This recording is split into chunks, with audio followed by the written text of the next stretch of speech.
All right, you ready to hit the road? Yeah. We're diving deep into Jack Kerouac's On the Road. Oh, yeah. A book that practically invented being young, restless, and full of questions. Right. We've got our excerpts ready to go, so get ready for wild adventures, unforgettable characters, and maybe we'll even figure out what this whole Beat Generation thing was all about. It's a book that throws you right into the heart of a changing America, really, full of complexities and contradictions. And it all starts with Sal Paradise. Yeah. Our narrator meeting the one and only Dean Moriarty. Right. This isn't your average how do you do moment, though. Not at all.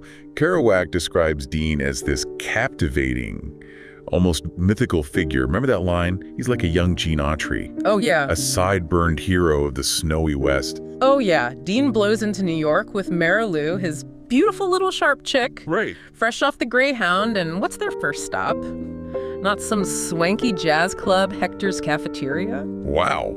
And this seemingly random place becomes strangely important to Dean. Yeah. What's up with that? It's brilliant. Kerouac takes these little details and makes them mean something bigger. You know, it's like Hector's becomes this mini America for Dean.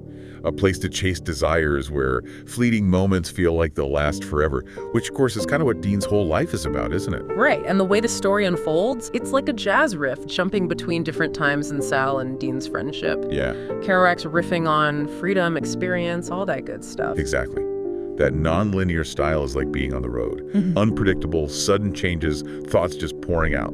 And the way he describes those early adventures, hitchhiking, hopping freight trains, the people they meet. Oh, I know. So vivid, right? Yes. Like that farmer in Nebraska with the greatest laugh in the world. You can practically hear it. Absolutely.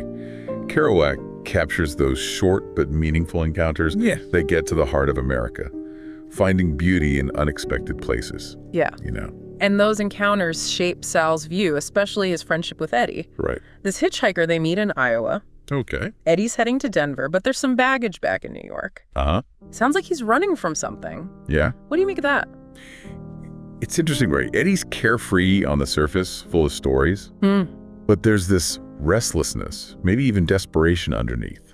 This mix of light and dark makes you think, what does being truly free even mean? Big questions, right. So how do these encounters, these brief connections on the road, change how Sal sees his own journey? Well, it's like these encounters, you know, these glimpses into lives on the edge. They start to chip away at Sal's own ideas about life. He's drawn to that raw energy. You know what I mean? Like he's realizing the traditional path, the one everyone expects him to follow. Maybe it's not the only way. Exactly. And that realization hits even harder when Sal gets to Denver. Denver's a whole different world. Artists, thinkers, people just trying to figure things out. And you feel this tension between Sal wanting some stability. Right. And Dean's pull towards chaos and freedom. How does Kerouac capture that? He gives us Carlo Marx, Dean's intellectual opposite. Carlo, intense, always thinking, scribbling in his giant journal. What's your take on the whole Sal-Dean-Carlo dynamic? Think of it this way. Dean's pure energy, driven by instinct. Sal's caught in the middle, his own desires battling Dean's pull. Then there's Carlo, the intellectual side of the beats, searching for meaning through art and big ideas. Three sides of the same coin, all part of this counterculture movement. Exactly. And in Denver, those perspectives clash. Remember that all-nighter where Sal, Dean, and Carlo just talk and talk, fueled by coffee and who knows what else, pushing each other to the limit? Oh yeah, dissecting life, the universe, everything. It's like they're not just talking to each other, but trying to make sense of the chaos inside themselves too. Yeah, and that's where Sal's dream about the shrouded traveler comes in. This figure chasing him across the desert, inescapable. Right. What do you think it means? It's unsettling, for sure. Not just about Sal, right? It feels bigger somehow. On one level, it's Sal's anxieties about life, being consumed by the unknown, but it also connects to the novel's themes. Being chased by something you can't define. Society's expectations, your own demons, even death itself. This presence hanging over everything, reminding you that even chasing freedom, some things are beyond our control. And in Denver, those forces catch up with Dean. His recklessness strains relationships, breaks promises. It's like his quest for experience is self-destructing. Burning the candle at both ends, you start to see the cracks. And that's crucial. Kerouac doesn't romanticize this life. He shows the dark side of Dean's freedom, consequences. For Dean and everyone around him. So it's more than just a fun road trip book. It's about what happens when you chase your desires, no matter the cost. Exactly. And as their journey goes on, from Denver to San Francisco, or Frisco as Kerouac calls it, then down to Mexico City and back, they face those complexities head on. The reality beneath the adventure. Always on the move, searching for something even if they don't know what it is. And along the way, they meet some incredible characters, like Old Bull Lee, who embodies a whole other kind of freedom, right? Old Bull is fascinating, a scholar, an observer, someone who's lived 1,000 lives pursuing knowledge. How do you think he compares to Dean? Well, Dean's all raw energy, needing to experience everything firsthand. Old Bull's more contemplative, watching the world with this detached curiosity, but they're both after something authentic, aren't they? They are. Dean through pure experience, Bull through intellect and philosophy.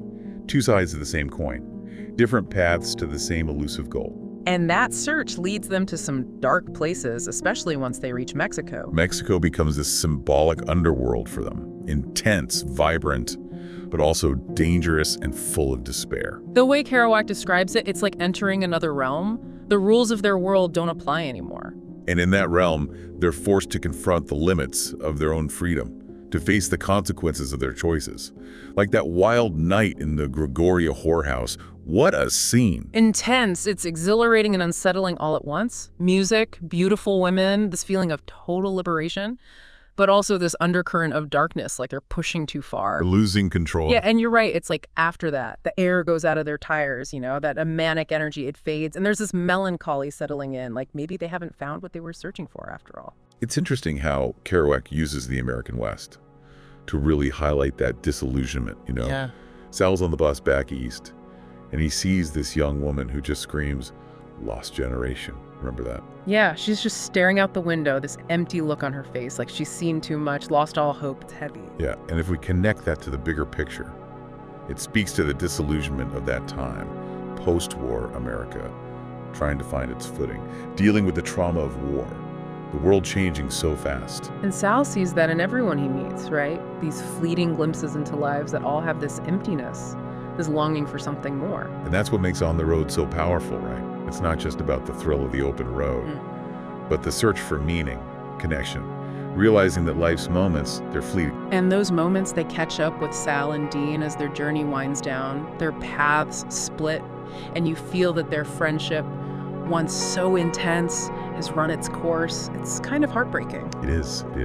Dean just keeps moving, right? He can't stop, even though you can see his restlessness is destroying him. He's like a comet, burning bright but destined to burn out. And Sal's left to pick up the pieces, to find his own way in a world that doesn't feel familiar anymore. But there's that glimmer of hope, isn't there? Camille's letter to Dean suggesting maybe there's a chance for him, a different future. What do you make of that?